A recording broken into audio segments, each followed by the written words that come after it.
iki cyatuma umuntu agenda akenera kuntekinga down. Abenshi mu banyamakuru bandusha n'ubushobozi abo ngabo bazana izo conspiracy. Bandusha n'ubushobozi faranga. Urantekinga down mfite iki nageze kuki muri ubuzima. Ko ni umunyamakuru muto wishakisha. Nkarigani aramutse umutima uri hamwe. Ababizi ko umuntu wese uvuga ko mbirimo abizi ko ari agenda yo kunteranya n'abantu. Ibyo wababizi ababizi turaziranye. Arabizi ko n'uwamakazi muri Rayon Sport kimwe nkoranyambagana arabizi ko nta kemera nta n'ubushobozi bwo gukora mfite uko nge sinjya mbona umwanya n'imbuga zanjye sinzikoresha neza. Ubona kero story zingahe ku munsi zinkuru inshallah umwana nahagirete ntabwo mubikora. Ngewe ntabwo ndi umuntu ukora iyi TikTok yanjye se ko nyifite urebye postingaho nikurikirwa cyane postingaho ibintu bingahe se ushaka kwica kanyoni ntaburi zinakita. Ariko ibyo rwose nta hantu bihuriye. Nta iritangazo ni tangazo ryaturutse mu bunyamabanga bwa Rayon. Bashobora kuba barisharinganye muri groupe z'ubuyobozi bwa Rayon Sport mu bunyamabanga, hakagira uririkinga rikajya mu magroupe ya WhatsApp just like that. Ariko reka tuvuge noneho ndamutse nari postinze konsi ya Marugimba, niba ntari umukozi wa Rayon, ntabwo ndi responsable yo kubika amakuru ya Rayon Sport. Agiye hanze nkabona nka postinga mbere zaba ari zandani nabangira Imana, si byose nk'umunyamakuru udakora muri Rayon Sport. Ntabwo n'umukozi wa Rayon Sport ntakimbaza. Umunyamakuru itangazo nagira ngo mbwire nk'umuntu mukuru, uri umunyamakuru wa experience. Itangazo ririkinze rikangeraho, hari verifya ngasanga niryo, ndirekuye mbere kuri nge ni W, sibyo? Kuri nge ni W, ndamutse ndirikinze ni W ko ntawe ngambaniye, nta kipe ngambaniye, ngewe ndi umunyamakuru. Ariko ibyo nabyo si byo, kuko ntazandani byaje muri groupe turi mu kiganiro, nta mwanya ufite wo gusoma. Niba ninjye bashize kuri X yanjye ni wrong tab, ariko deja riye ryasakaye kuri WhatsApp. Izo ni evidence nakwereka igihe ryagereye muri groupe ndimo n'igihe ryagereye ku mbuga za Rayon, harimo gap nk'iminota 3. Bivuze ngo baryanditse barisharinga, bamaze kurisharinga bararyemeza. Kandi nge kugira ngo ngire icyo ndivuga no naryemeza, ndabanje kubazaga kwaye umuvugizi w'ikipe ya Rayon Sport live kuri radio. None subwunshinja aranshinjiki. Nge nagira ngo umbwire kuri live Rurenza arashinjwa iki, yakoze iki? Nanjye nicyo ndikwibaza, nicyo narabazaga nyine ndi kubaza byagenze bite. Ubwo iyo ni part yanjye. Ku bya Jarik ndi mu kiganiro, sibyo? Mbona Jarik ambaye felicitation. Mbona arimo aravuga ngo ngusimbuye Ngabo Robin ngo yari umukozi, ngo wakoze no kubanza kumushimira just. Arimo arakonfirma imbere y'abantu 180 bamukurikira n'abandi algorithm iri buze kubyereka ko ndi umuvugizi wa Rayon Sport mushya, ko ndi umwanditsi w'imbuga za Rayon Sport mushya. Arimo arabibwira abantu, arabizi ko amazi iminsi ari conspiracy yo kubinshiramo, ngambaniye Ngabo, ndashaka kujya muri Rayon, mfitemo akazi. Ibyo se ni ibiki? Mwese ubwo icyo kintu urumva kiri cyo se? Namubajije inbox n'amazi, Lucas, what is this? Ati bikisi ibintu wabyanditse nibyo ntabwo wagwakinze, ati ntabwo wamakinze, ngo just hari umuntu ngo warumbwiye ngo nayi numvishe ngo. None se urabizi ko ari yo conspiracy yo kunsindiranira muri Rayon Sport, sibyo? Ntubajije umuntu wo muri Rayon Sport n'umwe, nanjye ntumbajije ngo ubwire ko ari byo. Urukuma felicitation. Nese ubwo ibyo nabyakira nka ari ibintu byo nukunyubaka cyangwa nukunsenya. Ibyo nukunyubaka cyangwa nukunsenya.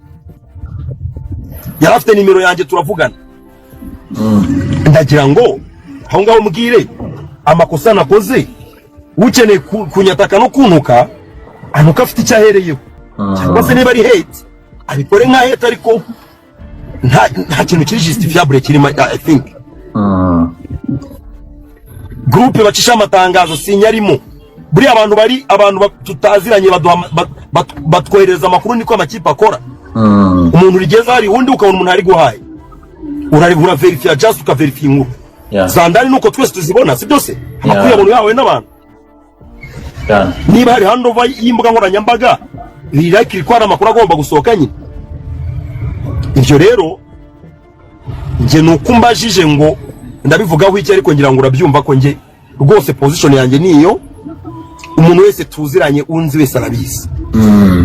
Ushaka kunyanga, ushaka kunyangisha abantu abikore kubera impamvu. Ibyo bintu byo gushinjwa byo kuba ngo mu gusimbura ngabo, ibyo bintu nibyo bifite akazi nuko abandi bakabona dukawa ka plan ukagahabwa bimeze bite? Reka mbwire Rugimba, reka mbwire nge numva ibyo bintu bwa mbere nge nabibonye kuri YouTube channel ya Leonidas. Biturutse ngo out of blue ngo Lorenzo na Karenzi ngo barashaka gusa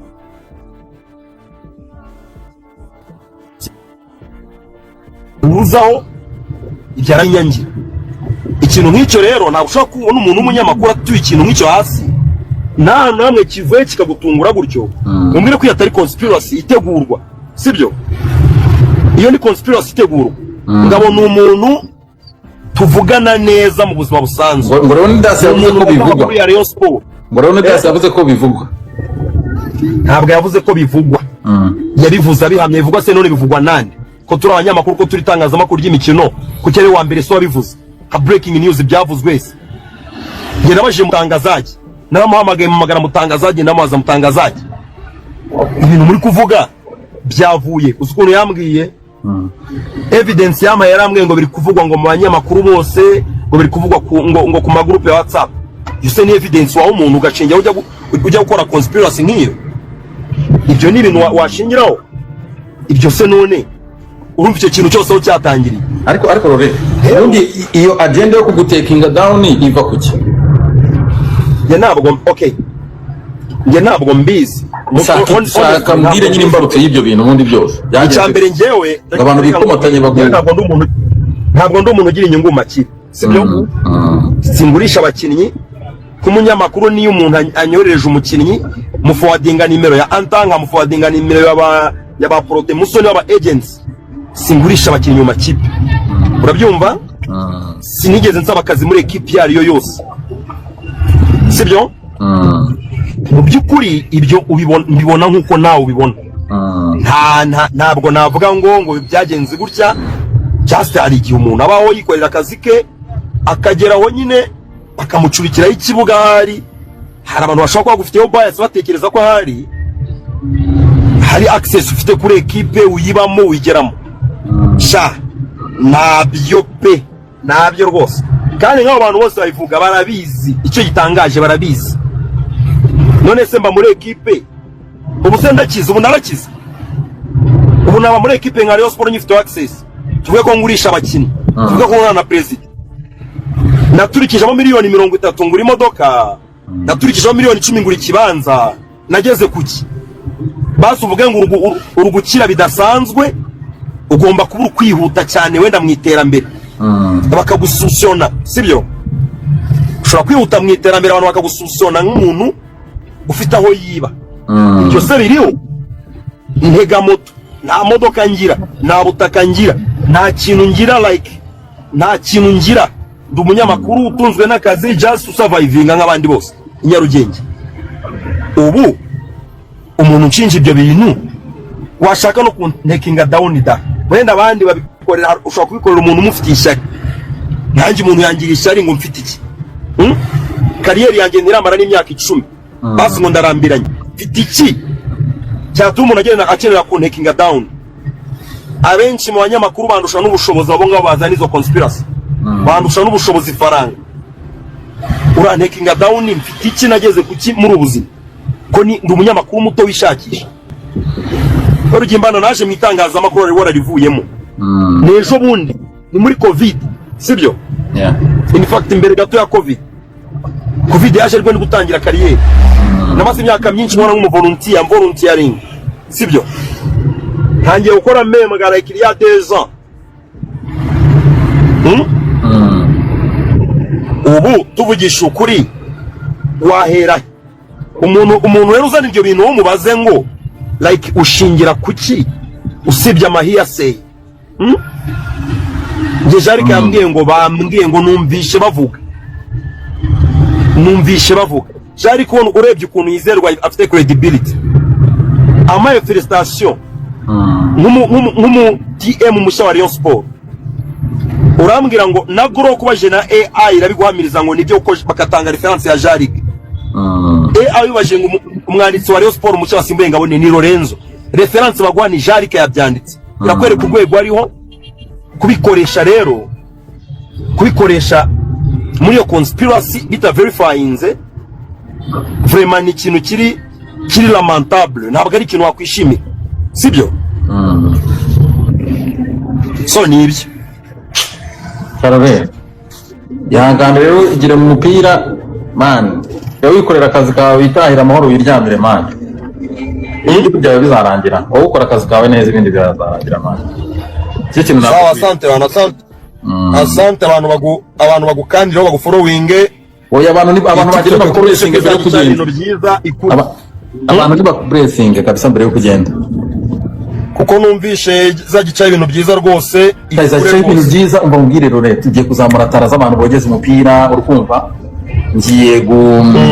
ngiye kuzahura na Rutamunara mukabonetse mu minsi iri imbere gatoya hari tunatunganya byananiwe guconnectinga sinzi ukuntu byamugendekeye ariko agiye kuzaza muri iyi minsi tugiye kuza twiganirira twirire show twivugire football nawe ujye uza twiganirire imana ibintu bigende neza mana ko urumva hano ni talent nabi twari dufite ikibazo gikomeye Rugimba twari dufite ikibazo gikomeye cyuko ntabwo habagaho community y'abantu nyine ba sport hano mu Rwanda ba sport yes community y'abasportifu nyine y'abantu bakunda inkuru z'imikino n'ubusesenguzi bw'imikino bari bake honestly ntabwo match Arsenal ntabwo turageraho match Arsenal na Brentford irangira witushiraho match review iminota nk'ibiri ushiraho umunota abantu bakarebe kubera ko baracyari bake ariko mwe mufite amazina manini ni mu bakurura bakaba benshi nekereza ko n'aba creators benshi bafite impano yo gucreatinga content ya sport nekereza ko baziyongera impamvu nanabikoze reka mbwire rero impamvu nabikoze ibintu urumva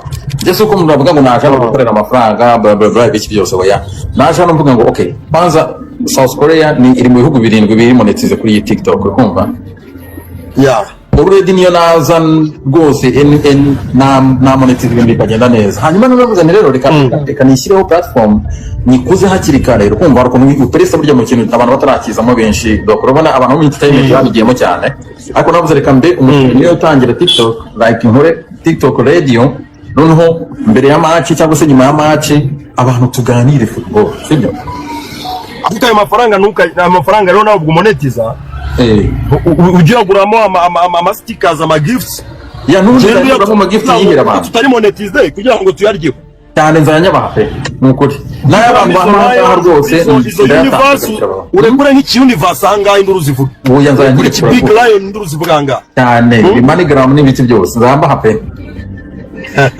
nukuri nzamba sawa asante ndashaka ko turi mu kajamu nyuma ya match nyuma buri match za Champions League muzigiye kuza so yatuganira abantu babeho ninjoro saa sita z'ijoro saa saba z'ijoro yeah man ya ni byiza vraiment ni sawa ubwo mukomeze muri n'itekerezo by'abandi kuri ingingo twahozeho yego message ariko ni imwe nta hate nta rwango rwica umuntu mu gihe atajemo physical action sibyo ibyo bivuze ngo rwose bambizi ngewe izi mbuga rwose nanjye nzimaze iminsi nta bintu biva umuntu azavuga ku muntu ngo bimwice kandi nyuma ugira uyu mukisuzuma ukavuga ngo kuko trend yose ni trend yose irarangira imara iminsi mike ejo hazazindi ibyo washyize ku mbuga rero usebye abantu ibyo wavuze wakuye mu kanwa watuye usebye abantu hari ubwo uzajya ureba ukorwe n'isoni kuko nta trend itarangira ntabwo ari byiza gukoreshwa na kamere ngo ujye gusebya abantu ku mbuga kubera ko ufite kamere ntabwo ari byiza kuko ibyeho ntibisibamo ubu abantu bari kuri recording bari gufata ama screen recording of course bagiye gushira kuri YouTube bagiye gushira kuri Instagram ntibizava iyi trend irarangira hazindi uzajya ureba ibintu wavuze kubera amarangamutima n'ama emotion nizo conspiracy uvuguti was this me like ubone nyine ntabwo ari wowe pe niyo mpamvu abantu bakwiye kwitwarika muri ibintu iyo bafite ama emotion bafite umujinya bafite ranko ntabwo ari igihe kiza cyo kuvuga rwose ibintu byo gusebanya ntabwo ari byiza kameme Kabuseze rongeye kugera kuri stade. David Martin duherwe saa tugenda tuganira rero anytime kabisa ujya wize twivugire football hano. Sawa, asante.